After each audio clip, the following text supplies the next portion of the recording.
Superlingua just came from somewhere. I don't know, nor do I care.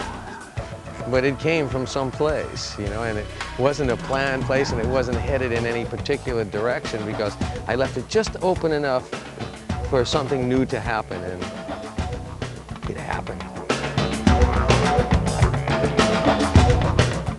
Being a musician it's a calling. It's something usually you don't pick. You usually are picked.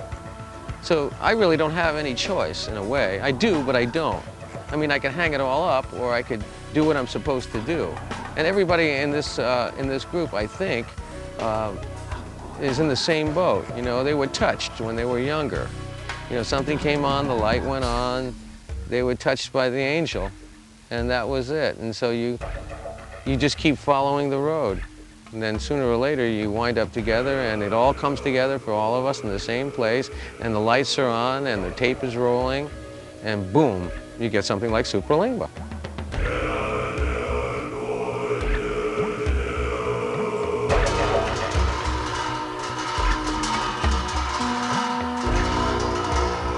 When I think of great art and great music, I think of the creational moment. You know, that one moment when everything comes together and crystallizes and everything explodes, and magic.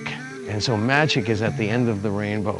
You know, you go and you reach and you reach and you know, and you try and you experiment, and then all of a sudden it comes together in that one flash, and then that is what it's all about.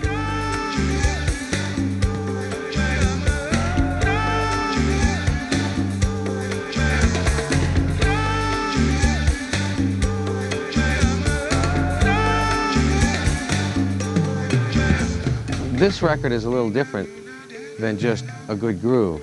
On this record we have a very potent vocal component, and that's why it's called Superlingua. It's above language, beyond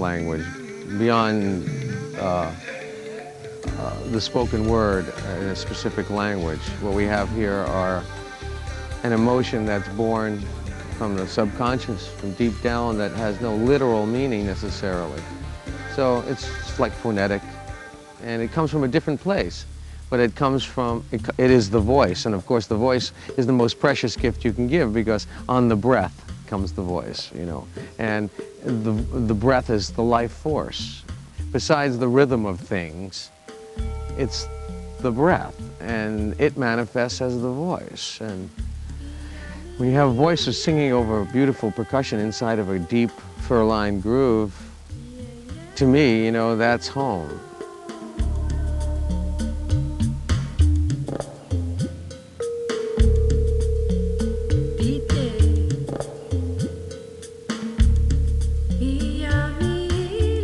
You have to have the right technology with the right people behind that technology, and then you have to make it invisible somehow.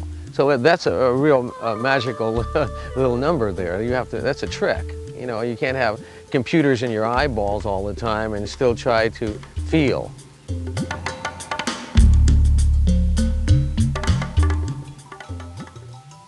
RAMU stands for a Random Access Music Universe.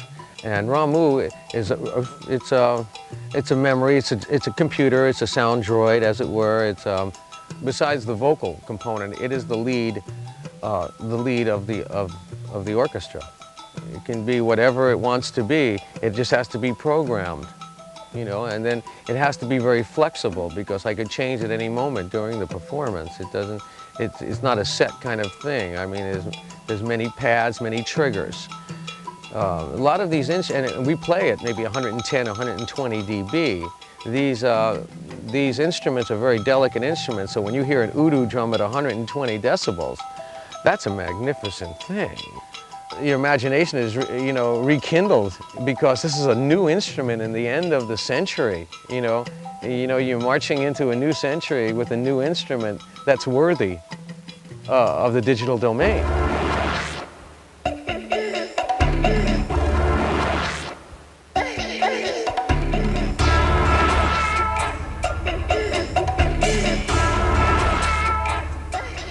You know, there will be others someday. You know, there will be other RAMUs. because it's the thing of the future. I mean, it's the thing of now, obviously. I mean, any percussionist would, would love to have Ramu. I mean, Ramu is, along with your standard percussion, your tom-toms and your snare drum, your bass drums and your djembes and congas and cowbells and all of the stuff that compete favorably with each other. There is a whole other world out there that. How do you bring back thunder to your fingertips? How do you create a rainforest?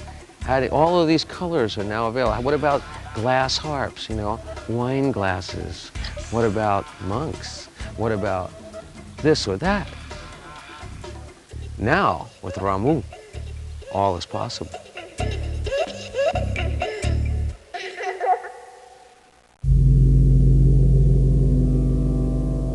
The Grateful Dead was a great spawning grounds for many things, things untold. We don't even know what it did, or what it will do. It's not over, because what you take from an experience and what you turn it into is the gold. And we're still turning it, we're still making the gold. I mean, Superlingua is all part of that. And if you pass it on, which is always the thing that the Grateful Dead wanted to do, and it does, and it's what the Grateful Dead gave us all, is what's so important. It gave us the feeling of exploration is okay. To explore, to mess up is okay too. Sooner or later you're going to get the ring. You're going to hit the bell and it's going to go off, and that moment is worth everything. Because if you never go for it and you never get it, then it's really not worth it. Then you're just punching the clock. Superlingua isn't punching the clock.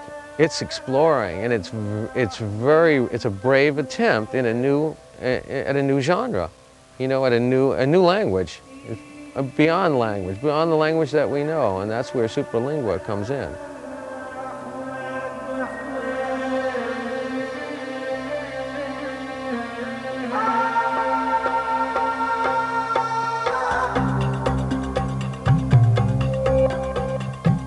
And Superlingua is not the end of the trail.